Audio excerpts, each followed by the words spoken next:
প্রতিনিধি ইউনূসের মতো মেটিকুলাস ডিজাইনের মাধ্যমে জঙ্গিদের সাথে নিয়ে, হত্যাকারী সন্ত্রাসীদের সাথে নিয়ে তো ক্ষমতা দখল করেনি।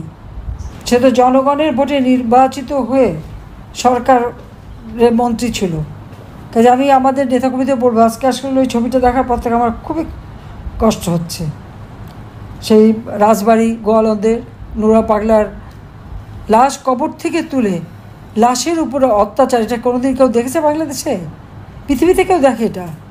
যে লাশ তুলে নিয়ে সেখানে তাকে সেই লাশের উপরে লাঠি দিয়ে পিটালো, তারপরে আগুন দিয়ে পোড়ালো। আওয়ামী লীগের বহু নেতাকর্মীকে এভাবে পুড়িয়ে পুড়িয়ে হত্যা করেছে, যাদের নাম ঠিকানা পাওয়া যাচ্ছে না। পুলিশ মেরেছে, আনসার মেরেছে, এবং তাদের এই হত্যাকাণ্ডগুলি কিসের থেকে? আজকে পুলিশ মেরেছে বলে আমাদের মধ্যে মামলা দেয়, আমাদেরকে শাস্তি দিচ্ছে। মারলো তো সেই 7.62 বুলেট, এই বুলেটকে চালালো। কেন তদন্ত হলো না? আমি যে তদন্ত কমিশন গঠন করে দিয়েছিলাম 18ই জুলাই, সেই তদন্ত কমিশনকে কাজ করতে দেয় না ইউনূস। ক্ষমতা এসে সেটা বাতিল। সে দুর্নীতি করছে সবার।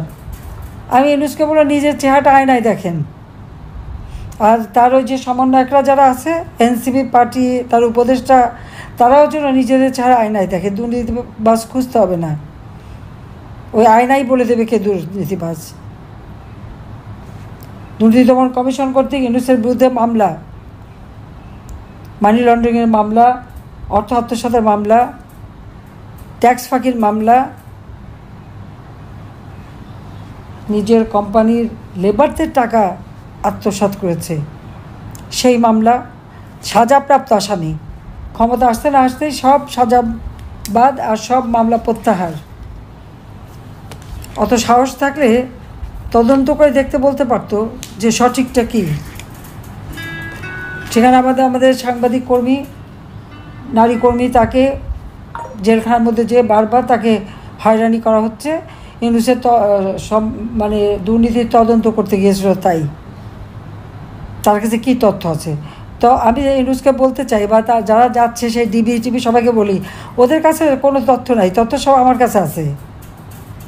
কারণ ইউনূস যেদিন থেকে পদ্মা সেতুর টাকা বন্ধ করলো এবং যেদিন থেকে ওই এমডি পদ ছাড়বে না, 10 বছর বেআইনিভাবে চালালো, তখনই আমার সন্দেহ হলো যে এই লোকটাকে আমরা এত ভালো মানুষ কীভাবে ভাবলাম। এ তো চরম জঘন্য মানুষ। তখন থেকে তার বিরুদ্ধে সমস্ত দুর্নীতির তথ্য আমি সংগ্রহ করেছি। আমার কাছে সমস্ত ফাইল সব কিছু ছিল। ঘটনাচক্রে আমার নিজের কাছে বেশ কিছু তথ্য থেকে যায়, ক্লাউডে ছিল, যেখান থেকে আমি আমার বক্তব্য বলে যাচ্ছি। তার ব্যাংকে টাকা, সে যে ট্যাক্স ফাঁকি দিয়েছে, তার 38টা কোম্পানির ট্যাক্স সে দেয়নি, সেখানে তার মামলা হয়েছিল। একে একে সব মামলা সে প্রত্যাহার করে নিয়েছে। নিজে একটা বড় দুর্নীতিবাজ, তার উপর খুনি, সে আবার আমাদের বিরুদ্ধে মামলা করে আর মিথ্যা কথা বলে বেড়ায়। সব জায়গায় সে তার মিথ্যা কথা। খাগড়াছড়িতে একটা 14 বছরের মেয়েকে রেপ করেছে, ওরা বিচার চেয়েছে যে রেপ করে তাকে গ্রেপ্তার করলেই হতো না, সেখানে যে তাদের উপরে, পাহাড়িদের উপরে অত্যাচার, নির্যাতন। সেই নির্যাতন করে এটা কে করেছে? এটা নাকি আওয়ামী লীগ করিয়েছে, আমরা করিয়েছি এবং ভারত করিয়েছে। বাস, উদরপিণ্ডি বুধর ঘাড়ে।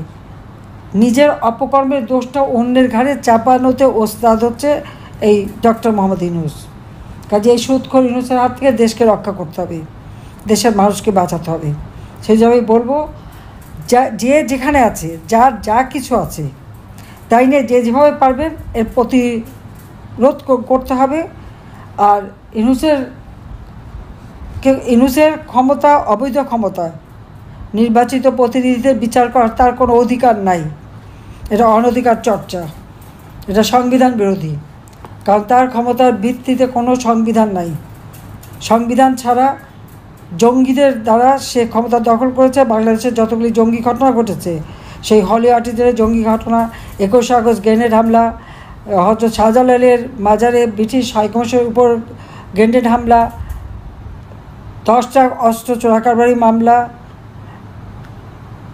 গুলি, হত্যা, যত সন্ত্রাসী এবং বিডিআরের যে বিদ্রোহ, সব আসামি ছেড়ে দিয়েছে। কেন ছাড়লো? আর কিছু না, প্রত্যেক ঘটনার পিছনে ইউনূসের হাত ছিল। এটাই এখন প্রমাণিত, একদিন প্রমাণ হবে। কাজে সবাই ঐক্যবদ্ধ হন, যা কিছু হচ্ছে নামতে হবে। বাংলাদেশের মানুষের ভাগ্য নিয়ে আর খেলতে দেওয়া যায় না। আমি সেই আহ্বানই জানাচ্ছি, সবাই মাঠে নামতে হবে এবং একে হটাতে হবে। বাংলাদেশের জনগণের উপর আমার বিশ্বাস আছে, আস্থা আছে, আর আমি জনগণের পাশেই আছি।